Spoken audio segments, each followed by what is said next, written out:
পড়ছিলাম অতৃপ্ত চাহনা কলমে তুরঙ্গনা পর্ব সংখ্যা 38। কৃতিকার ভার্সিটির সামনে দাঁড়িয়ে রয়েছে আধির। মাথার উপর সূর্যের তীক্ষ্ণ কিরণে চোখ মুখ তার কুঁচকে আছে। গাড়ির সাথে হেলান দিয়ে দাঁড়িয়ে সে বারংবার হাত ঘড়িতে সময় দেখে নিচ্ছে। পরনে তার অফ হোয়াইট রঙের ফর্মাল ড্রেস, চুলগুলো গুছিয়ে পরিপাটি করে রাখা। দুপুর তো হয়ে গিয়েছে, তবুও ত্রিতিকা এলো না কেন? তার এই চিন্তা ভাবনার মাঝেই আচমকা ত্রিতিকার দেখা মিলল। দূর হতে তাকে দেখতে পেয়ে ত্রিতিকা বড্ড খুশি হলো। কোনো মতে ছুটেই সে আধিরের কাছে এসে দাঁড়ায়। পরনে গাঢ় নীল রঙের সুতি শাড়ি, চুলগুলো খোপা করে বাঁধা, কপালের উপর ফেলে রাখা কিছু চুল ছড়িয়ে ছিটিয়ে রয়েছে। আপনি কখন এসেছেন? ত্রিতিকার উৎসুক কণ্ঠস্বরে আধির নির্বিকারে বললে, এই তো একটু আগেই। এই বলেই সে ত্রিতিকার দিকে দুপা এগিয়ে যায়। খানিকটা মুচকি হেসে ত্রিতিকার কপালের আশেপাশে ছড়িয়ে ছিটিয়ে থাকা চুলগুলো আলতোভাবে ঠিক করে দেওয়ার ভঙ্গিতে তার একদম নিকটে মুখ এনে আনমনে ভঙ্গিতে আওড়ায়, ক্লাস ভালো হয়েছে আজ। কৃতিকা না চাইতেও আধিরের ভাবভঙ্গিতে নিঃশব্দে হাসে। অতঃপর কিছুটা চাপা স্বরে মৃদু হেসে আওড়ায়, চলেন এবার যাওয়া যাক। আধির আর কথা না বাড়িয়ে স্বাভাবিক হয়ে দাঁড়ায়। অতঃপর কৃতিকাকে নিয়ে একত্রে গাড়ি চড়ে অফিসের উদ্দেশ্যে রওনা দেয়। গাড়ি চলছে তার আপন গতিতে। কৃতিকা চুপটি করে বসে রয়েছে। মাঝে মধ্যে জানালা দিয়ে কোলাহলপূর্ণ রাস্তার দিকে চেয়ে দেখছে। আধির নিজের মতো ড্রাইভ করছে। এর মধ্যে সে আধিরের উদ্দেশ্যে আচমকাই বলে ফেলে, আপনি না অনেক ভালো। আধির তার কথায় মুখ ফিরিয়ে তাকায়। খানিকটা কৌতূহল স্বরে ভ্রু উঁচিয়ে বলল, হঠাৎ এ কথা? কৃতিকাকে শুধু ইতস্তত স্বরে বলে, না আপনি তো সত্যি অনেক ভালো। আধির আর কিছু বলে না। কপাল খানিকটা কুঁচকে পুনরায় ড্রাইভিংয়ে মনোযোগ দেয়। অন্যদিকে কৃতিকা নাচেও আবারও বলে ফেলে, চলুন না ফুচকা খেয়ে আসি। কৃতিকার অনুনয়ে আধির আকস্মাৎ হেসে ফেলে। কোনো কথা না বলে গাড়িটা রাস্তার একপাশে থামিয়ে তার দিকে ফিরে তাকায়। কৃতিকা ভাবছে এখন না জানি আধির কি বলে বসে। তবে তাকে কিছুটা চমকে দিয়ে সে স্বাভাবিক স্বরে বলল, আসেন খেয়ে আসি। কৃতিকা বিস্ময়ের সাথে বলে, আপনিও খাবেন? খাওয়াই যায়, তবে ঝাল সহ্য করতে পারবো না। কৃতিকা তৎক্ষণাৎ বিস্তৃত মুচকি এসে গাড়ি হতে নেমে পড়ে। তার সাথে সাথে আধিরও এগিয়ে যায়। ফুচকার স্টলের কাছে দাঁড়িয়ে কৃতিকা এক প্লেট ফুচকা বানিয়ে দিতে বলে। অর্ধেকটায় প্রচণ্ড ঝাল, বাকি অর্ধেকটা ঝাল ছাড়া। ফুচকাওয়ালা ফুচকা বানানোর সময়টুকু আধির বেশ তীক্ষ্ণ নজরে পরখ করে। ফলে মাঝে মধ্যেই তার চোখ মুখ অনায়াসে কুঁচকে যায়। তার হাবভাবে নজরে পড়তেই কৃতিকা তার উদ্দেশ্যে চাপা স্বরে ওড়ায়, এভাবে নজর দেবেন না প্লিজ, পেট খারাপ হয়ে যাবে। আধির আর কিছু না বলেই ভারী শ্বাস ফেলে। কত কিছু যে অনিচ্ছাতেও করতে হচ্ছে, তবুও দিন শেষে অদ্ভুত এক ভালো লাগা কাজ করে। ফুচকা বানানো শেষ হলে কৃতিকা তৎক্ষণাৎ ফুচকার প্লেটটা হাতে নেয়। সে হাত দিয়ে ফুচকা তুলতে যাবে, অমনি আধির তার উদ্দেশ্যে বলল, চামচ নেই? কৃতিকা ফুচকা ধরতে গিয়েও থেমে যায়। যদিও এসেই একবার হাতটা সে ধুয়ে নিয়েছে, তবে আধিরের হাবভাবে সে পুনরায় হাতটা ধোয়ার নিয়ত করল এবং আধিরের উদ্দেশ্যে বলল, আপনাকে আমি খাইয়ে দিই। আধির আর কিছু বলতে চেয়েও বলল না। চুপচাপ দাঁড়িয়ে থেকে মাথা নেড়ে ওরাই ঠিক আছে। কৃতিকা কিছুটা মৃদু হেসে আধিরের হাতে প্লেটটা ধরিয়ে দিয়ে নিজে আরেকবার হাত ধুয়ে নেয় এবং প্লেটটা পুনরায় নিজের হাতে নিয়ে আধিরের মুখের কাছে ঝাল ছাড়া একটা ফুচকা ধরল। আধিরও তা নির্বিকারে মুখে তুলে নেয়। টেস্ট কেমন? কৃতিকার প্রশ্নে আধির মাথা নেড়ে বলে, ভালোই। কৃতিকা মৃদু হাসে। ভালো যে বলেছে এটাই অনেক। এরপর সে নিজেও একইভাবে খেতে শুরু করে। দুজনের খাওয়া দাওয়া শেষ করে পানি না খেয়ে সোজা গাড়িতে এসে বসে। এই বিষয়টাতে কৃতিকা কিছুটা হাসিই পায়। বাইরে ফুচকা খেতে পারে, অথচ পানিটা আর খেতে পারে না। যাই হোক, খারজটা একটু একটু করে অনেক ভালো হয়ে যাচ্ছে। গাড়িতে বসতেই আধির তার দিকে পানির বোতলটা এগিয়ে দেয়। কৃতিকার পানি খাওয়া শেষ হলে আধির নিজেও কিছুটা পানি খেয়ে নেয় এবং আচমকায় কৃতিকার শাড়ির আঁচল টেনে নিয়ে নিজের মুখ মুছে নেয়। কৃতিকা এতে খানিক চমকে উঠলেও পরক্ষণেই ঠোঁট চেপে হেসে ফেলে। আচ্ছা শুনুন না, আপনাকে একটা বিষয়ে জিজ্ঞেস করার ছিল। কৃতিকা খানিকটা দ্বিধা নিয়ে এহেন কথা বলতে আধির নির্বিকারে গাড়ি স্টার্ট দিয়ে বলল, বলো। ওই রাফসানের কোনো খোঁজ খবর নেই। শুনেছি বাকিদের নাকি পুলিশের থেকে তাদের পরিবার ছাড়িয়ে নিয়ে গেছে, কিন্তু তারা আর এই ভার্সিটিতে নেই। আর ওই রাফসানের কোনো খবরই কেউ জানে না। আপনি জানেন কি? হঠাৎ ওর সম্পর্কে কেন জানতে চাইছ? না মানে এমনিতেই আর কি। আধির ভারী শ্বাস ফেলে নির্বিকারে বলে, ওকে আর এই শহরে পাবে না। আধিরের কথার সুরে কৃতিকা আর কিছু বলতে চেয়েও বলার সুযোগ পায় না। কিছু একটা ভেবে আধিরকে একবার সন্দেহের নজরে তাকিয়ে দেখে পরক্ষণেই ভারী শ্বাস ফেলে চুপচাপ বসে থাকে। যতদূর বুঝতে পারল আধির তাকে শহর ছাড়া করেছে, কিন্তু এখন তার কী অবস্থা এটা সেই ভালো জানে। অবশ্য তৃতিকার আর এখন এদের নিয়ে ভাবার তেমন বিশেষ ইচ্ছেও নেই। আধির আর তৃতিকা একত্রে অফিসে প্রবেশ করে। আশ্চর্যজনকভাবে আজ অফিসের বেশিরভাগ মানুষ, রফিক সাহেব সহ অনেকেই তাদের দুজনকে ফুল দিয়ে অভ্যর্থনা জানায়। তৃতিকা এতে বেশ অবাক হলেও বিষয়টা খুব উপভোগ করে। তবে একজন মাত্র ব্যক্তি শুধু তাদের সবার এত আন্তরিকতায় ভ্রু কুঁচকে ফেলে। যারার সাথে সবকিছু সবার অতিরিক্ত ন্যাকামি মনে হচ্ছে, যারা স্বভাবগত দিক হতে কিছুটা লোভী ও চতুর স্বভাবের। আধিরকে সে কখনো বিশেষ নজরে না দেখলেও নিজের কাজের মাধ্যমে টুকটাক আধিরকে বশীকরণ করার মতো চিন্তাভাবনা তারও ছিল। কিন্তু সেখানে তৃতিকার মতো মেয়ের এমন অগ্রগতি তার একটুও সহ্য হচ্ছে না। সে কোনোভাবেই এটা মেনে নিতে পারছে না। তৃতিকার প্রতি তার যে আক্রোশ জমতে শুরু করেছে তা ক্রমশই বেড়ে চলেছে, যাক সে কোনোভাবে থামাতেও পারছে না। যারা সব কিছু দেখে রাগে ভেতরে ভেতরে ফুঁসতে থাকে। অসহ্য লাগে তার। ফলে আর দুদণ্ড সে এখানে দাঁড়িয়ে থাকতে পারে না। সকলের অগসরে পাশ কাটিয়ে দূরে চলে যায়। তবে তার দিকে কারো নজর না পড়লেও তৃতিকা বিষয়টা ভালো মতোই খেয়াল করে। অতঃপর কিছু একটা ভাবতে ভাবতেই ভারী শ্বাস ফেলে। তৃতিকা নিজের কেবিনে চুপচাপ বসে কাজ করছে। এর মধ্যে আচমকা তার কেবিনের দরজা ঠেলে যারা প্রবেশ করলো। আচমকা তাকে এভাবে প্রবেশ করতে দেখে তৃতিকার কপাল কিঞ্চিত কুঁচকে যায়। তবুও সে সম্পূর্ণ স্বাভাবিক থাকে।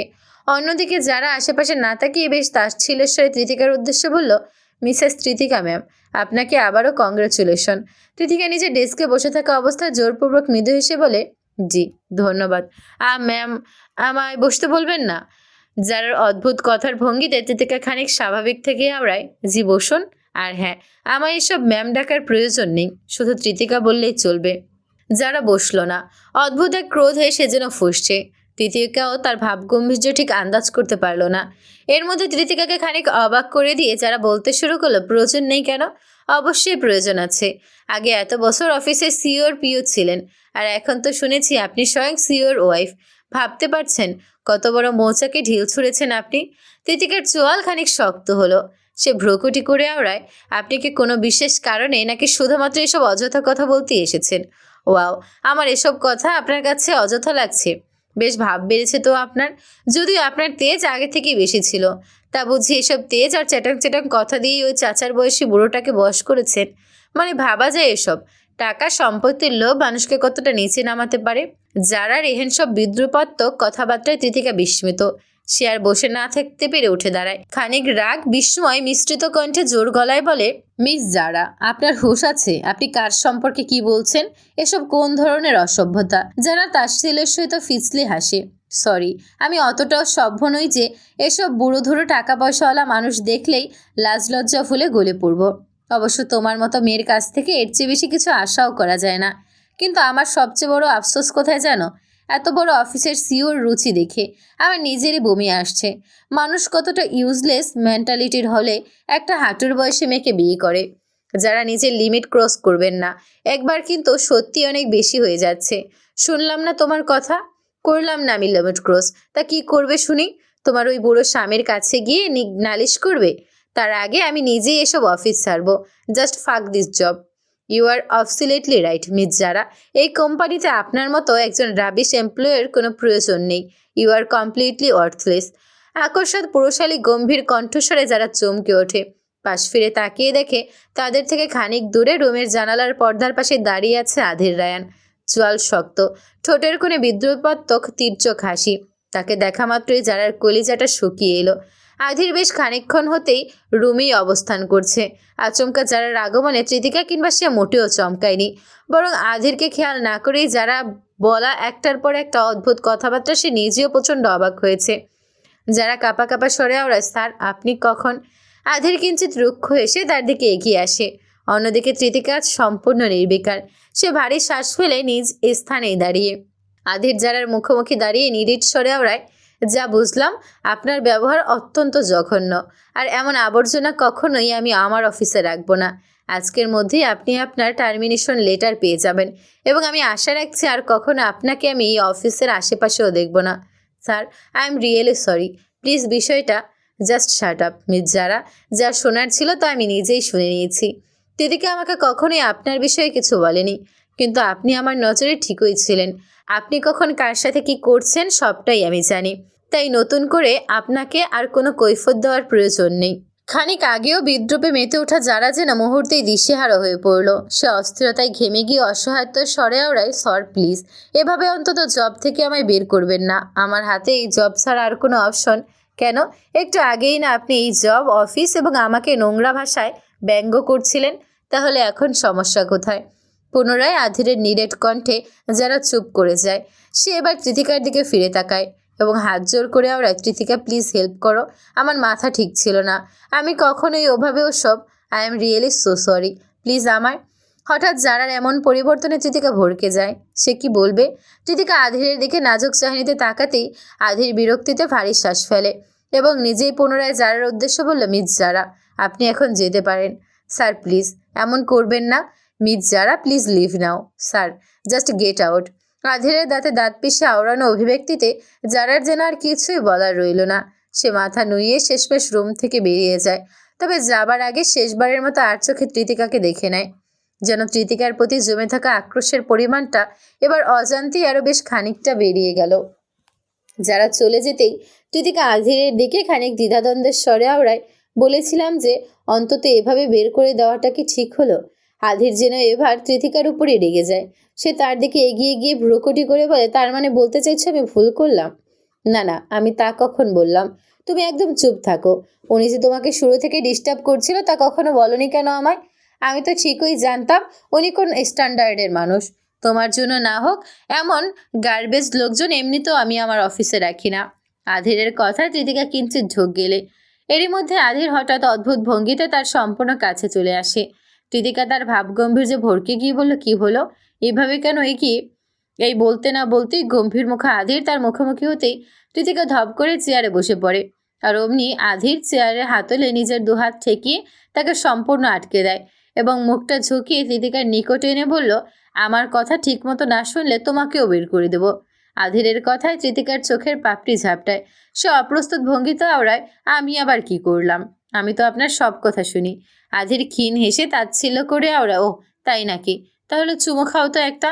নিমেষে কৃতিকার চোখ মুখ শক্ত হলো, কপালে ভাঁজ পড়ল বেশ খানিকটা। সে ভ্রুকুটি করে আধিরের সাদাসিধে গম্ভীর মুখটার দিকে তাকিয়ে রুক্ষ স্বরে বলল, এসব কি হচ্ছে? কি হচ্ছে আবার? কেবলই না বললে তুমি আমার সব কথা শোনো, তাহলে এখন কথা বাড়াচ্ছ কেন? অফিস থেকে বের করে দিব কিন্তু। কৃতিকা দাঁতে দাঁত চেপে আওড়ায়, বেশি হয়ে যাচ্ছে কিন্তু।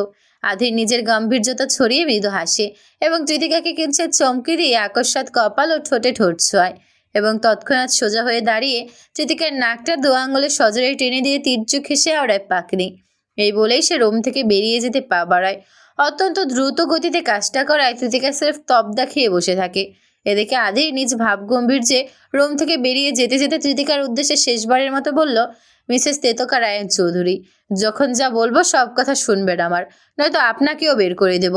সে কক্ষ ত্যাগ করতেই কৃতিকা দাঁতে দাঁত চেপে নিজের ঠোঁটজোড়া মুছে নেয় এবং তীব্র আক্রোশের সহিত আওড়ায়, যাতে মাতাল তালে ঠিক, বেটা খারুস একটা ইন্টারন্যাশনাল গিরগিটি, খারুস রায়ন গিরগিটি।